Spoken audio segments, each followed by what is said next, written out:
Have you ever looked in the mirror and thought, am I really living the life I was meant to? Welcome to Female Fluence, where we stop waiting for permission and start remembering our power. I am Pearl Mashour, a mom, educator, and a women's empowerment coach. And this is a space for honest conversations about growth, purpose, and becoming who you truly are. Here, we wake up to ourselves. We release the guilt, reclaim our confidence, and rise with grace, truth, and a little bit of fire. If something in you is whispering, there's more, take the self-reflection quiz at femalefluence.com and see where you are in your journey. Because you're not here to play small, you're here to rise fully. Before we dive in, I want to personally invite you into something we are just beginning to build. The Female Elevation Summit Facebook community is now open. Created for women who are ready to connect, grow, and support one another in meaningful ways. We are also looking for aligned speakers who feel ready to use their voice and step into a bigger space for the summit that's the end of the month of February this year. If this resonates, come join us and invite a woman in your life who would benefit too. Because when one woman rises, she naturally lifts others with her. All the information is waiting for you on my website and in the show notes. Thank you. Resilience isn't about just bouncing back. It's about drawing from a deeper well of strength, adaptability, courage, and emotional intelligence to not just survive life's challenges, but to rise and thrive because of them. True bravery isn't the absence of fear. It's feeling that fear and choosing to move forward anyway. And one of the most powerful ways we do that as women is by coming together, creating community, joining forces, and remembering that we are stronger when we rise side by side. My guest today embodies all of that and more. She has faced the unimaginable, surviving 3 wars, staring down the barrel of a gun, being struck by lightning, navigating the path of single motherhood, and battling breast cancer. But instead of letting those moments define her, she turned them into fuel. Her diagnosis became her mission to educate, to empower, and to inspire other breast cancer survivors and advocates around the world. This is a story of resilience in its truest form. This is the story of Maimah Karmo.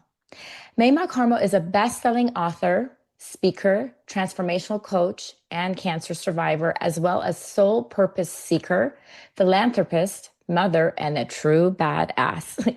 At just 15, she escaped her home country of Liberia alone and has survived so many challenges. At 32, she faced another battle, an aggressive breast cancer diagnosis.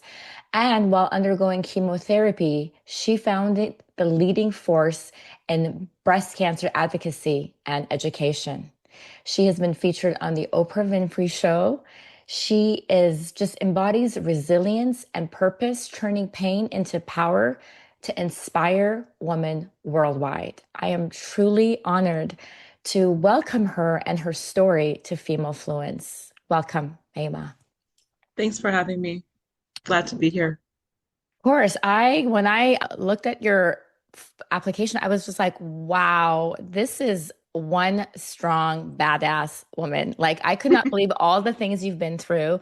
And I love that it has a good story and it's positive, and you're helping so many other women and bringing so much awareness, right? Because we all think like we'll dive more into it, but it just made me wake up. Like, I'm like telling my girls, like, okay, I'm like, it doesn't matter. You're younger. You need to check. You need to be your own advocate. You need to be on top of it, because we think, as long as we go for our checkup or whatever, at age 40, we get our mammogram, everything is good. So I want you to go back to your story where it truly begins. Tell us about how you escaped Liberia during a civil war alone at such an early age. I mean, that itself just blows my mind away. Take us back to that time and tell us whatever you can remember.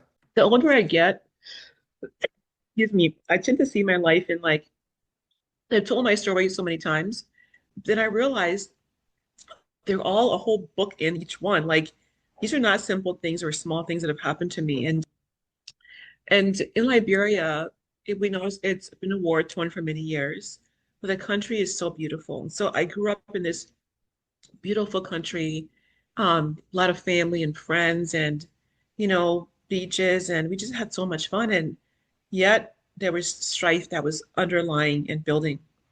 So the first war happened when I was 8 years old, and my dad was actually taken into custody. My mother, we went into hiding. My mom ended up going to save my dad to rescue him, which is a whole, I know we only have a short period of time here, but my dad kind of, the people when the war happened were coming to arrest families who were affluent. My father's father was a farmer. So he Hmm. wasn't like a rich man, but he had, was a farmer's son and he knew he wanted to do more and better for his family. So he'd worked really, really hard. But the war was really about people who had come from the States, from the US, who had been free slaves, who then re-enslaved those people who were there, who they thought weren't educated and didn't have, you know, whatever influence. And it's kind of like a repeating of a pattern. So although my dad wasn't part of those who had treated people badly and didn't pay people and didn't support people who were indigenous, because he was successful, he was seen as one of those people. So Hmm. they were going to come to arrest him, and instead he turned himself in to avoid our family being attacked and killed. So he literally got dressed and went into the meeting that he was called to go to, but it was a trap. And he was arrested. My mother and I went into hiding with my brothers, and at some point she said, "I have to go find my husband," and she went into the barracks to rescue him. And because he was a good man and giving people, rice and food and money when people who came to his warehouse, because he had a rice import business, people who he ended up feeding, some had become soldiers. When they realized who he was, they let him go. And so he escaped the country the first time. But my father knew that people who couldn't escape would be the ones that were most harmed. The ones who could afford to could leave and go back when it was safe, and the ones who didn't have would have even less. And so when things calmed down, he chose to have us go back, my entire family, back into Liberia, which we stayed for a while. Then another war broke out, and we fled again, and he went back. And I'm like, but he said, Maimah, as long as we have, for those who have less, we're responsible to give back and help them. So we went back second time. The third time, the war happened so fast. It was so crazy. And my dad only get one ticket, and he chose me. And I came as a 15-year-old on a 15-hour flight to the States, and my entire life changed in that time. One minute I was painting a mural at school and planning for graduation, and the next minute we were graduating the next day or two, and then on a plane, and my friends were being airlifted, those who were U.S. citizens and had, access to that, and there was no email or, TikTok or internet, so people were just gone, and it was a shock to my system. So within that 15-hour flight here, I became a woman, and I didn't know if my family would live or not, like because I didn't know what was going to happen when I landed in the U.S. Didn't know anybody really, Where did and you go? Oh my goodness. my mother had a cousin who was in New Jersey.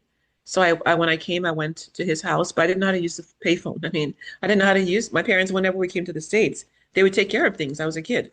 So, I got off the plane and I was in an utter panic and I was shell shocked. And someone saw me, I think it was a police officer or someone, and it said, "Are you okay?" And I could barely talk, and I had a paper with my uncle's number on there, and he called him, and I don't remember the plane ride. I don't remember how I got to my uncle's house. I don't remember when my mom and dad. I remember at some point I was at my uncle's house, and at some point I was in Virginia, and at some point we were together again. But to this day, parts of that journey still are kind of blur for me because it was a lot to process.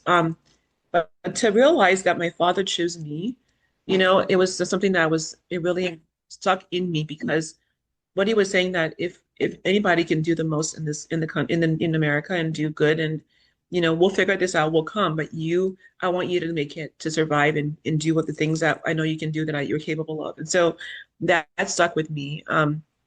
In the second war, there was a curfew. My brother and I, one of them, we were just kind of like, we were probably 14, 15 or so almost, and we wanted to go to a party. And my parents were like, it's a curfew, and curfew means you got to be home by a certain time, and the military blocks go up and they have guns, and if they stop you, They can kill you, murder. They can murder, well, rape, beat, murder, whatever. But we kind of gotten like we were like, we're gonna just go to a party and we'll be home and they'll never know we left the house because we're tired of being stuck in Yeah. the house with kids. We didn't know better, and so we, got in the car, pushed it out of the driveway, went to this party, and then of course forgot that we were, nearing curfew time. We forgot the distance from the house to from the party to our house, Oh gosh. and we had the best time. On the way back, the police stopped us, and this ice cold fear because we're just driving and we're high from the party and having fun.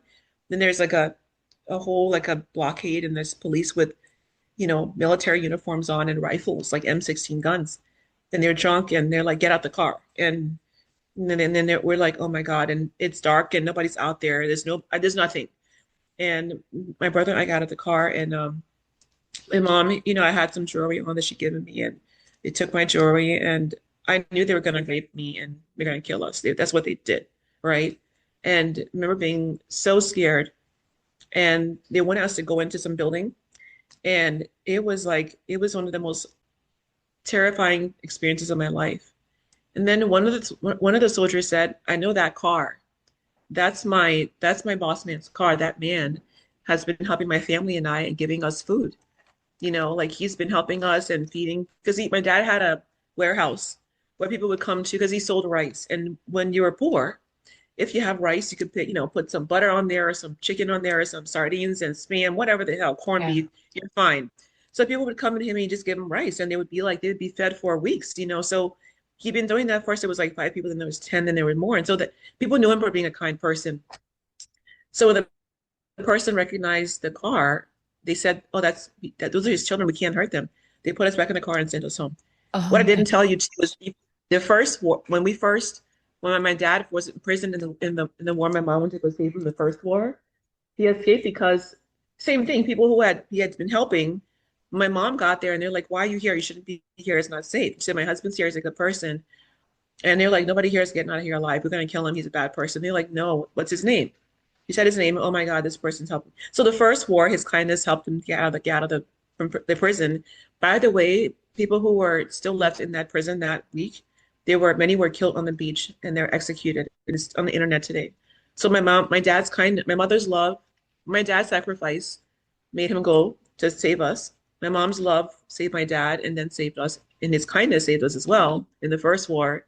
Second war, his kindness saved us. In the third war, when I escaped, we had to drive to several different police blocks to get to the airport. And whenever they stopped us, someone said, we know that man, he's a good person and he loved. So I'm saying that because people ask me where I get my resilience from and my tenacity. But my parents had done so many things where they risked their lives for other people, for the better of others who were less, you know, had less and had less resources. And so when I got diagnosed, all I needed to do was to get back, was that, if I was breathing and if I had the wherewithal, I had to go back and help my sisters who were in the fire, and pull them out by being an advocate and speaking my truth and building something out of love.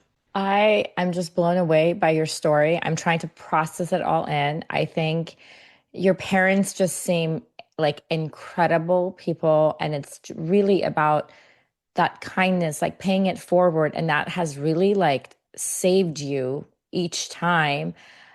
Right now, just this section of your life seems like a movie. Like I am just like felt like I was watching a movie, like as you were telling me. Now, what happened to your parents? Are they still over Well, there? Are they here? it, everybody came at some point with my brothers, and they all came, and we ended up finding an apartment in Westland, Virginia.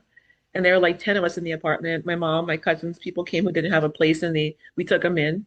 So my bed was the couch, but I was happy to have the couch. I remember bringing when I was packing my bags. I love books, and my dad said, "You can't pack your books. You got to pack things that are important to you." But I packed the Bible and the Diary of Anne Frank. And I remember how Anne Frank was in that attic and how she made it into an adventure. And I thought if she could do that in that horrible war, I could do that too. And so they all came, and I had friends of mine who also had parents who were affluential back in Liberia. And my father always said to me that, I grew up with nothing. I grew up really poor. And so, having nothing isn't the issue. It's you have something, you have your heart, you have your soul, you have love in yourself, and you have health in life, and that's enough. And so I just began to work and we joined the church. I became a Sunday school teacher. On Sundays, I would teach little kids, and we're just grateful, and I really believe that that perception of perspective rather of being grateful for what you have, even if all you have is some people say, I don't have anything. And it's like, well, you're breathing, your heart's beating, you Hmm. can have cognitive skills. That's a lot. I have people that I know who can't move their bodies. I lost two friends last month to breast cancer. I lose people all the time, and this life is not certain. So I've learned that compassion and kindness are really, really important. Before the podcast, I was at the gym and I had a talk with a friend of mine. We have a mutual friend who, does some things that aren't quite nice, and some of the people have cut, some of the friends have cut her off. And although I don't engage with her as much as hanging out, doing things with her, I'm always kind to her. I give her a hug when I see her, and I ask how she's doing, and I wish her well. And they said, "Well, why do you still speak to her?" And I said, "I don't know how to not be myself. I can't be who I'm not." And at my heart, whatever that, if someone's doing something a certain way to you, that's them. You have to give kindness and love, and at some point, it'll transmute the energy that's bad, or it'll go away. And so my parents just taught me to be kind to people and be good to people. And I look back, in my life now, and I'll be 20 years cancer free next year. And Tiger Lily was built out of um, curiosity, compassion, love, and kindness. That's what it's built out of. And because I didn't have anything, I was an immigrant girl with a single mom, and had aggressive breast cancer. I didn't know anybody. I didn't have any rich husband or friends. I just knew to share my love and my compassion and my story, and that's grown into a national and global organization that's reaching women all over the world and changing policy and clinical trials and patient experience and really, really putting the heart back into healthcare. That's incredible. I mean, your story is a prime example of how you really like if you have love, kindness in your soul and you have that resilience, you can survive anything. It's like you don't take anything for and like not be grateful and just really enjoy every little thing in life because it's so precious. Like you're saying, at that point you were 10 people in a house. You didn't care. I mean, you didn't care if you didn't have your own room. You were just grateful to be alive. You were grateful that your family was there, your siblings were there, your cousins were there, you were healthy, you had freedom. Those are the things that we just, we Take for don't granted. we take for granted. We don't appreciate on a regular basis, but when things get really, really hectic, then we realize that those are the main things. It's just having peace and freedom and love and I our would say health. that that time of us being together like that in that house, we got on each other's last nerves, but we had the best memories. We wouldn't have a lot of food. People would bring us food sometimes, and we had this. My mom's had a friend who bring us food, and we are like, "Oh my God!" And some of my American friends would tease me and say, "You eat spam, or you eat corned beef, or you eat like." But my mom could take two things of spam and put some in like some corned beef in there, put some onions in that joint, some okra, and some butter or some palm oil, like a little bit of oil. And we would be we put a big bowl together, a big huge bowl, and we eat together out of the bowl, and we would share food together, and we would laugh together, and we would have we cuddle in bed together, and we just had together time, and that connection is so beautiful. Yeah. And even as we've grown, we never leave. We don't go far apart. My brothers and I are within 20 minutes of each other right now. We're 20 minutes to 40 minutes of each other.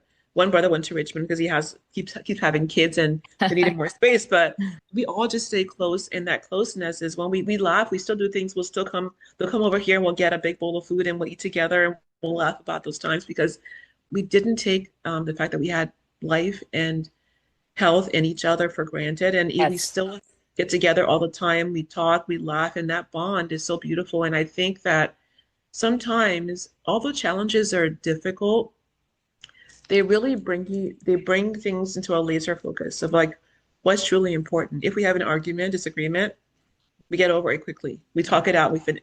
There's no room in our life for like, because we could have all died multiple times. And even with my cancer diagnosis, I had triple negative breast cancer. I found my own tumor and they told me that I couldn't have cancer. I was too young to come back when I was 40 or 50. I was 31 years old. And if I hadn't pushed, my mom was a nurse. So I knew that she taught me breast exams at 13. So I knew my body wasn't I knew I wasn't off. The lump didn't belong there. And I kept pushing for mammography, which came back clean. And they were like, "We told you you're fine." I'm like, "This is not right. The test is So you wrong." were you were 31 years old?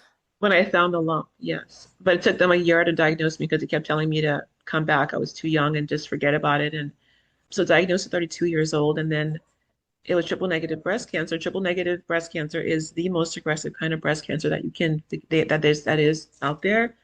And at the time, there was no treatment targeting triple negative breast cancer. So they said, "Well, we're really sorry, but this is a very aggressive breast cancer.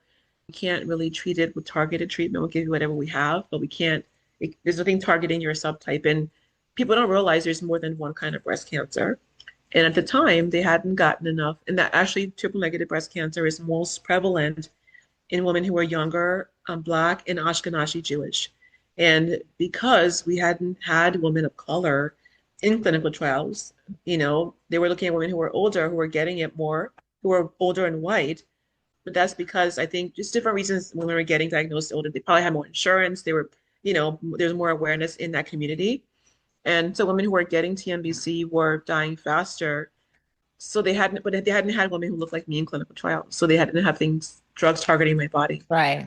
One of the good things that I'm so blessed to have been able to do is help to work with drug companies in pharma and biotech to get people who look like me into clinical trials. So we now have several treatments that target triple negative breast cancer in women of all colors, but mostly in Black women. So that's an example of how you make, you make lemonade out of lemon, right? So I utilize my challenge into a gift, and they gave me 5 years, and it'll be 20 years next year. And so, and I also said, I gave a talk on Monday at Virginia Commonwealth University Medical School, and I talked about the fact that I thought I had a 5-year prognosis. What that gave me was a sense of of time being like every moment is has to be sucked up and intentional. And even though I lived, another year, 6 and then 7 and then 9, when you think you're on a timeline, the level of intensity you live your life with and the level of sweetness you soak it up with and juice, and it made it much more powerful and much more wonderful. And so I look back now and I've lived a really great life, and I'm going to live a lot longer in life, of course. But for those who are hearing this podcast or watching it, just imagine if you only had a year or 2 years or 5 years to live. How would you live your life differently and more intentionally with more purpose and passion? That is so powerful. So powerful. Now, at that point, did you have were you anxious or nervous? Because I would think that's another part of it. Um, Someone tells I you was, you have 5 years, it's like, oh my gosh, there's only all these things I want you to know, do, you know? it, I still get anxiety. I mean, like, but I utilize tools to treat the anxiety. I go to the gym every morning. I meditate and I pray. I have a Zen room. I pause, I've worked on it, but it was highly, my dogs are barking at the pathetic sky. Can you hear them? No, oh, no, it's okay. Thank God. I was very anxious. I was scared out of my mind. I was scared shitless. I mean, someone tells you that you have this cancer and you've been trying to get diagnosed for a year, so you think it's growing everywhere, you think it's spread. They say it's not, but you don't trust doctors anymore. You don't trust the screening tools anymore. You don't trust the Mhm. mammogram anymore, anything like that. And they're saying we can't treat it with targeted treatment, but we'll give you whatever we have, and everything they've told you has been a lie or been wrong or failed you. So you do whatever they tell you to do, but you just realize like I have to take control of my life in my do it on my own terms. So I did the treatment. I had surgery, radiation, chemotherapy, and radiation, and I was terrified. But I thought, how do I get my arms around this? How can I live my life? I don't want to live my life the rest of it this way. So Right. I'm the kind of person that finds solutions. So I didn't have a lot of money, but I found a life coach to help me work on my mindset. My body had gotten so weak during treatment, so I got a personal trainer, and but I worked other jobs to be able to afford that. So coach and treat and trainer. I began to buy books about mindset and resilience. I began to plan my life and what it would look like and feel like. Went to Office Depot and got really big those big post-its, and I put them on the wall. One set of post-its was about Tiger Lily and building my organization, what it would look like. One was about how my life should feel, like how I wanted to feel every day, and my daughter and what time I would spend with her. And so I literally intentionally mapped out my life the way I wanted for it to be and what I saw it looking like in 100 years. And what's really interesting is that everything I've mapped out in 2026 while in treatment has come to pass and more. And but it wasn't without anxiety because I Right. did have friends who were getting targeted treatment who were dying, and so and I had people that I just heard. I mean, people die around me all the time. Many do live, but there's some who you have losses. And so any kind of headache I have or bone pain or backache, I'm going to see my doctor. They know that I'm coming to see them. Don't tell me I'm being a hypochondriac. Don't tell me you just saw me last week. I don't care. You work for me. Hmm. Give me what I want. I'm going to fire you. So doctors, when they see me coming, they just do whatever I say. Like I'm a fucking badass. I'm gonna forget that part out, the F part, but I'm a badass. I know what I want. So I see a holistic doctor. I get colonics, I do Reiki, I do acupuncture, I do vitamin infusions. I do everything. Eat clean. And so I feel like in many ways what I want for people to have, everyone should to have is the access to the tools to not only get the medication they need, the access to healthcare, proper healthcare at the right time, but also the resources to kind of supplement that with lifestyle, right? To Uh, afford that. yeah. Can't afford to eat whole foods and buy, protein powder shakes or go see get Reiki or acupuncture or go to a sauna and every single week to detox or have the right gym that has all the things in there. Some people don't have gyms at all in their community. So I do know that even though I had disadvantages, many of those now is because I'm a woman who is of color and a woman of color, but I have privilege as well. And with that privilege comes responsibility to help other people. And so my whole life is spent using my life privilege to help others who are vulnerable, who are facing disparities, who are underrepresented, who can't speak for themselves, and finding ways to get them the tools that I had, that I cultivated, Mhm. and that I forged a way into, pushed a way into, kicked my way into, so they have the right things they need to be able to have better quality of life. I Yeah. love how you're doing that. And I mean, as you were talking about like having a coach and the books and mindset, I mean, I repeat this on my show constantly on every episode.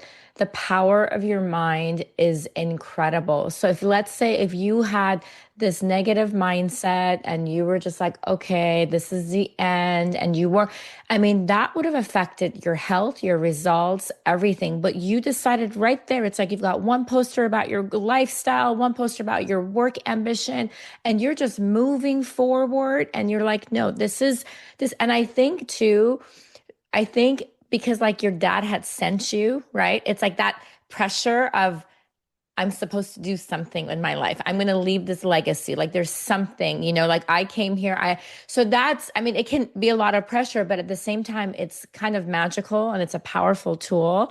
Yep. But one thing I want to go back to is how, for my listeners, like that, because you mentioned, you went and then the doctors kind of dismissed your concerns. This happens to all of us. There's insurance issues, and you were not at that age. You were too young to. So, like, what advice would you give to women listening right now if they feel that something or they're kind of nervous about something and they're going and the doctor's like, "No, you're fine. I felt it, or yeah, I did this checkup." How can we push for the care that we deserve, or like that intuition that we have like you did?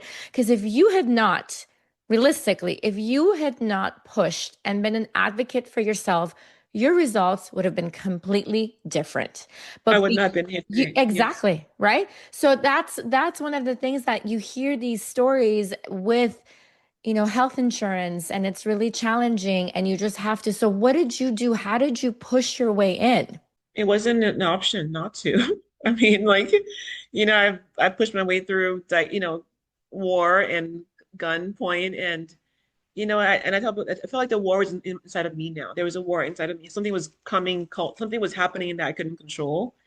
And I I've seen barriers before. They looked like soldiers who had guns and who were in tanks and who did bad things. And these people weren't going to keep me from getting the right answer that I needed for myself. When you survive so many things in life, you have a certain instinct about, knowing yourself enough to you just know yourself. And my parents always like, especially my dad, he was always like, he's like, you have something in you that's different and special. And we all have that thing, right?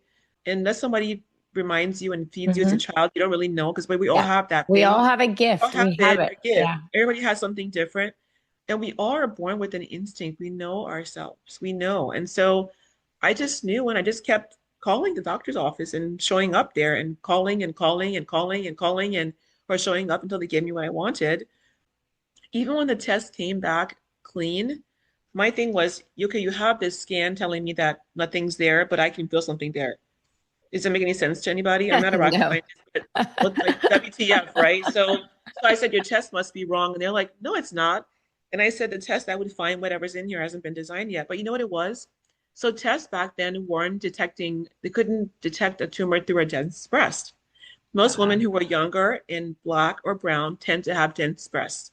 So the mammogram wasn't even evolved enough to detect. So the scan, it was wrong. Years later, I ended up advocating for lowering the age for mammograms and ensuring that women who had dense breasts were told they had dense breasts so they could know to get further scans done. But at the time, they were like, "This is right." And I said, "One thing I've learned about science, and my parents are, my mom's a nurse, my relatives, many of them were doctors, and I've learned about the world, even about people. Nothing is absolute. Like very rarely are things absolute. So even some things that are absolute, you can ask why? Why not? What about this? What if, So I kept saying, what if the test is not right? What if something is wrong? And what if this is not a cyst? And so I kept asking what if, thinking what if. And thank God I pushed for a biopsy. If I hadn't gotten that biopsy, I would be dead today, 100%.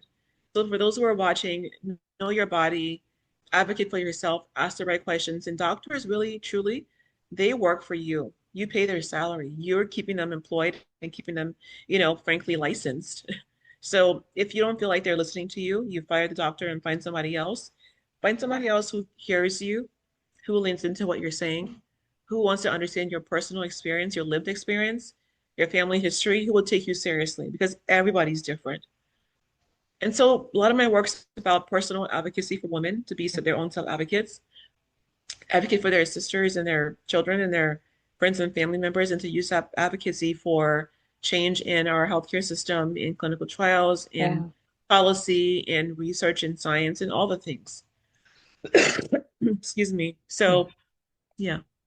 I think that's great. I know there was a moment when you turned to God and you said, if you're there, tell me what to do with this when you found out, this really scary news about your cancer. I mean, that's such a raw and like scary, like human prayer, right? You're like talking to God, you're saying, and one that so many of us women like whisper, right? In our own personal moments, it's like, what am I supposed to do with whatever horrible news that we receive? Where did you find the strength to take that pain and transform it into something so beautiful, not just for yourself, but for all the countless other women that are, you're an advocate for them right now? I feel I feel in my heart and I know that the only thing that's a thread that we all have through us is love. And I knew that if I just sat in my fear and in my overwhelm and in my, you know, anger and pain, I would not do the thing that God had put me here to do, which is to love for a living.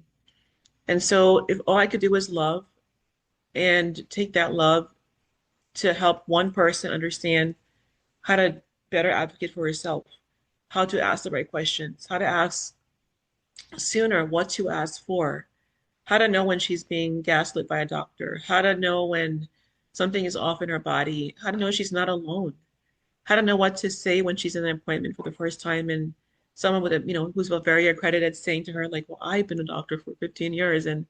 But just helping women have the love they needed to get them through an anchor. If I could be that for one person, then that would be enough. And so that's how I started out. Like, I told my parents when I was younger, I want to love people for a living. I just love people. And they're like, well, that ain't gonna pay the bills. So you figure out what you're gonna do about Something that, else. sis. Yeah. You know. But what this afforded me to do was I knew that all I had was love. I had no money. I had no resources. I had nobody who I knew in the cancer space. I had no idea about building a foundation, 501(c)(3), getting a board. But I just thought I'm going to love, ask God, what do I do? And he was showing me what to do. And it literally was him talking to me and saying, Hey, baby, let's do that. Okay, that worked. Oh, great. Just try that. Okay, just go here. That didn't work, but try it again. And it was just one step at a time, one step at a time. One person I meet at a conference or at a church or at a health fair or at a school event. And it just kept, I Just began to make it. follow. Well, tell me actually about, I know a woman named Debbie that impacted and shaped your mission. So if you can share with us about her and just, you've talked a little bit about Tiger Lily Foundation and what inspired you, but maybe tell our listeners more about exactly what it is that you have created. Tiger Lily provides women with education, advocacy, empowerment, and support before, during, and after cancer. Our mission was initially only breast cancer. Now we've expanded across women's oncology. We give women support from the time they get diagnosed. They have a navigator that can call who is a patient and a trained navigator. They get a whole box to give them resources to navigate, to support them. They have the right thing. The box is open. It says, "Hey, hello, Angel," and it has scarves, hats, lotion, soaps, things that are just nice, girly things. But it also has tools to be able to know how to ask your doctor questions and ask about clinical trials and certain kind of tests you need. We have a program called the Angel Advocacy Program. Women get trained to understand all things breast cancer and breast health and community, how to use their voices and claim their power back. So they go through the training, they meet other women in the training who are also breast cancer survivors. So they get to meet friends and feel like, and know they're not alone. They get to learn about policy as well, how to use their voice in the policy space, how to use their voice to help create better medicines through clinical trials for other women. They get to learn about community engagement. They get to learn about social media being used for good, how to use their platforms to spread the word. Then they get activated to do things in the community. They get to use their voices to create research and insights. And so we have our Angel program, we have a research institute, we have Policy Institute. We have so much content to help people understand in like simple terms what things mean. Because when you see a doctor and start telling you all these things, you're like, you just kind of zone out, or you come home, get You on the go into internet a and start shock, searching. right? And then you start You're like Googling and you're terrified. TikTok and you see people, all these different things, people are going through all these things. It's like, so we say, don't do that. Just, call the person that we put you in touch with and they'll explain to you. And we have bite-sized content on how to understand little bit by little at the right time. Because you can digest so much at one time, right? You can digest more later on when you have more calm, but when you're in that flight or fight, like, oh my God, this is terrifying, initially stage, you want to be like, have someone say, okay, take a deep breath. This is what you have to do now. Just do this first, do Mm. that first, and do that next. Okay, did you call that person? Great. Okay, I have to get this medication, but it has side effects. I don't want to get, yes, but the other effect is helping you maybe have a longer life. So there's Okay. side effects. One could be life, one could be, like back pain or headaches or nausea or diarrhea, but I'd rather be having diarrhea and headaches than not have treatment that could kill cancer cells. So just, and if you have a bad day, like having people support you. So we have a whole continuum of support services for people when they come into our hug all the way through the journey. So are your And services provided, is it in person or is it all around, like all over United it's States, all like virtual. It's all over virtual? the US and all virtual. We always have been virtual. And to be honest, when we first began, people were like, well, you're not a real foundation. You're virtual. We have an office here, there, and there. And I'm like, people don't have time to be coming to, I'm a single mom. Like, I don't have time for a support group or You I don't want to go have to get a anywhere. babysitter, right, right. I don't have time for all that. So like we always were virtual. And when COVID happened, a lot of people didn't, they had a really rough because they had office buildings and they had rent payments and they had all this overhead. We never had that. We were always all online because women who are younger want to live their lives. We don't have money for time to be going this place and that place, and we want things to come to us. And the world has changed to adapt to what our needs are. Everything now is coming via Amazon, Everything. Yep. DoorDash. And so in my mind, it's funny. I just was like, I want a world where the cancer treatment comes to me, the care I need comes to me, and that's what, in many ways, we have now.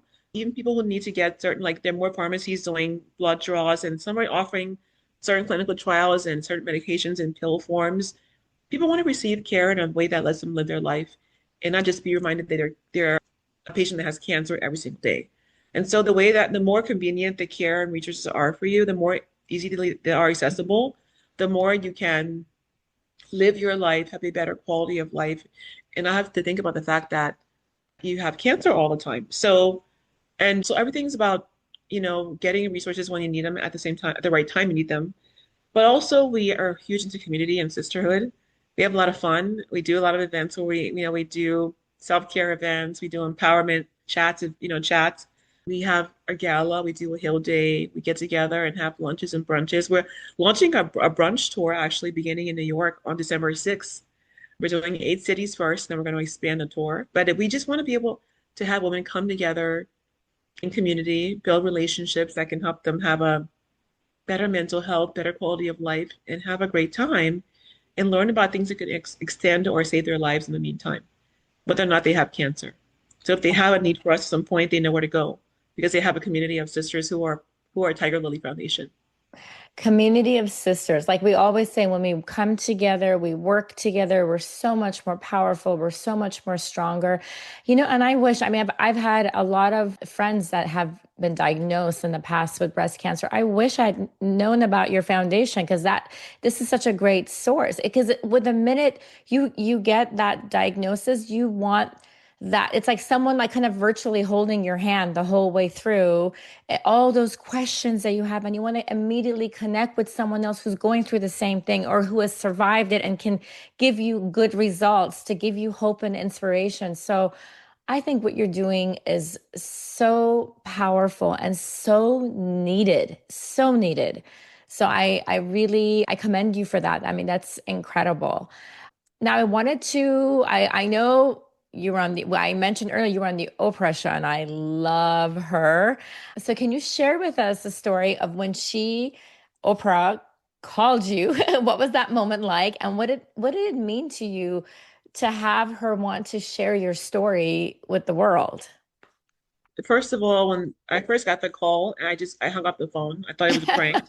All my friends know I love Oprah. I love Oprah, so I thought it was a prank. And then the call came through again, and I was like, whatever.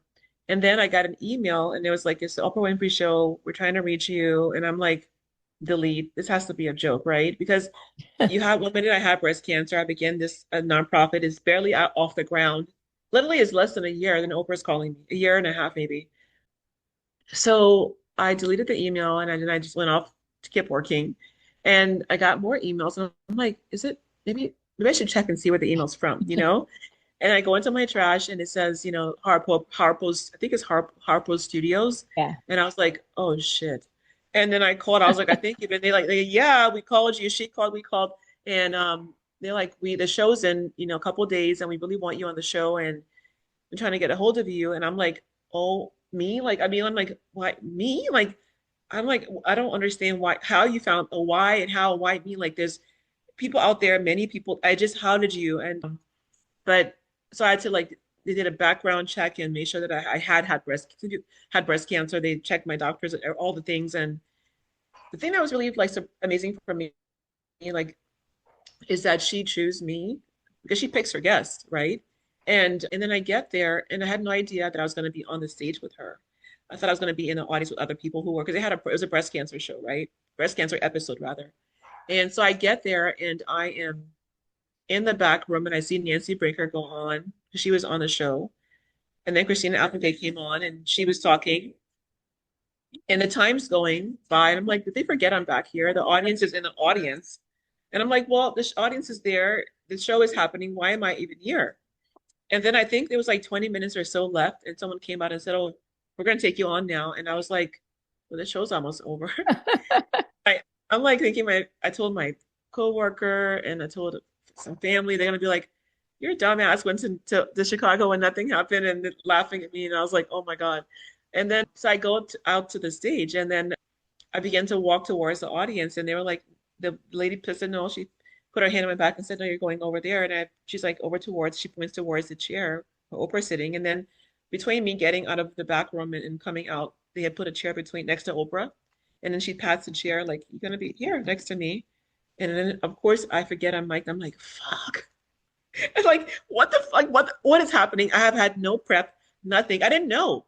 And I'm like, I don't know what. And then people started laughing, and I go on stage, and I was like, I like, what do I say? And I was like, hi. She's like, hi, thanks for coming. And I'm like, of course. And she's like a beautiful auntie. You just feel so comfortable with her. And then it was something that was so magical and so amazing and happened so fast. And then after the show we taped, I said, why am I here? And she said, there's something important that you have to say. And I see that. I know that. I'm telling you to write a book. Like you have so much to say, and the way you speak and talk, tell your story, and the things that I can see your soul, I can see inside of you, and that you have a lot to share with the world beyond even your breast cancer journey and beyond just what God has put you here to do. So I want you to go home and write a book. And I was like, I don't know. She's like, you got here. You write a book. You'll figure it out. And just we'll figure this out, right? I'm like, we. And so I got her information. Then please stop licking me. And then I left the show and I was just kind of like in a daze. And then things began to happen. I remember the show airing and it was like a wow, it was all over the world. And so, I went from a girl who was in treatment one moment, losing everything she had, and then having nothing and taking the love I had to begin a nonprofit with no money. My mother took me into her home because I was really, really sick and she was taking care of me. So I had all my things in her room in a garage and then I'm on Oprah. All over the world, people are seeing my face and I'm just like, what is going on? And then, I remember when I asked God what to do, he said, just love and just ask me what to do and I'll show you. And so literally it was like, my love in my heart, asking God what to do and then the guidance. And when I asked Oprah how they found me, I think I put a video out at some point. I made a video and I just kind of poured my heart into it. And it was just be around the Facebook time, just a little before that. Whatever I put out there, she felt a connection with that. And so I tell people are always asking me, how do I get my nonprofit to grow? How do I get a book written? How do I get, put PR and mark? Really, your best PR is being yourself, is showing up as yourself, is creating your own path. No one gave me a path and said, do this and do that and you'll get there. I just began utilizing what was in my heart and soul and pouring it out there and taking risk and showing up and doing it scared the whole time. And each step was I had fear, I had love, I had conviction, because I knew that everything I did, every act I did was from love and kindness, and they would multiply and grow. And I look back now, and the steps I took have given others a path to walk on that's easier than the one I had to forge, right? Yeah, And that's why you want to create a legacy that others can walk into and create their own path with less barriers and less strife and less stress and less resistance and more ease. And so I'm thankful. yeah, I think what makes you very special, because I can already tell interviewing you, is that you really are full of love and you want to give back. And that's just been something that your parents have instilled in you. So that's really really precious and you don't take anything for granted. And I just can't imagine like someone like Oprah telling you like you have a message you need to, oh, your dog is so cute. You have a message, you need to do something with it. I mean, that is such a powerful thing for someone like Oprah Winfrey to tell you. So that just like stays with you. And I think you're very authentic and people can and relatable. And when people see that, it's like a true, real person going through a rough journey and you're sharing that with the world and you've decided to make that be your gift to give back and help others. Now, what would you say, looking back at everything you've built and overcome, what would you say is your biggest success? Like I mean, you have a lot of different things, I know, but the thing that you're most proud of? My daughter, I had a feeling you were going to say that. How old is your daughter? she's 22, will be 23 in about a month and a month minus one day. So I'm just so proud of her. I'm proud to know her. I'm proud and thankful that God has allowed me to be here to watch her grow. She's my daughter. She's my best friend. She's my sister. She's my buddy. We have fun together. Like, there's something beautiful about watching a human being that you've birthed and you Yeah. don't know what they're going to look like. And it's your flesh and your blood and you know, your heartbeat kept their heart beating. And then your bodies separate, but your heart is their heart. You know the movie Ghost when he's like doing that thing, he's like gong gong like that. Yes, And yes. is it Ghost or was it Dirty Dancing? Dirty Dancing, and he's Dirty, like, it was Dirty Dancing, I think. yes, and he's just like going like that. I remember feeling like boom, boom. I just feel like my heart's in her heart, and as she grew, I just watched her in awe, like, all the things she was becoming, and now she's, in her own apartment. She's finishing college. She's going to go to medical school, and she's this wonderful, beautiful ray of light. And what's beautiful about her isn't just how she looks, it's her inner love and beauty, which I preserved. I always kept her protected in many ways. And she's strong and resilient, and And I she wonder teaches me a where she lot got too. all those things from, right? Strong resilience, inner love. So I'm sure she really looks up to you. You're a great role model and you're so strong and you've done so much to teach her about being a strong woman who kind of, is her own advocate. And that's an incredible role model. I mean, I would just have to say that this episode, wow, it's powerful. It's a rallying cry, a reminder that our wellness is really not optional, right? It's everything. Your health is your greatest asset, and claiming ownership of it is one of the most radical acts of self-love and empowerment you can make. Maimah's story is one of immense strength, unwavering resilience, and deep purpose. From survivor to national leader in women's health advocacy and health equity, her journey shows us what's possible when courage meets conviction. Her infectious energy, boundless compassion, and unstoppable optimism have inspired countless people around the world to live with purpose, passion, and joy. More than anything, she reminds us that we are all capable of transforming our challenges into catalysts for change, not just in our lives, but in the lives of those around us. And that when we uncover our innate power, we don't just survive, we rise and we become warriors in our own right. Thank you so much, Maimah, for sharing your wisdom and light with us on Female Fluence. Your links and resources can be found in the show notes. Before we close, is there one final thought or message or piece of guidance that you would like to leave our listeners with today? Oh, I think you froze.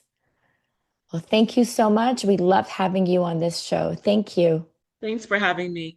I think I think the call dropped a little bit. It did. It did. My last question was, is there anything that you would like to share or leave, a guidance with my listeners today? Just your last thought.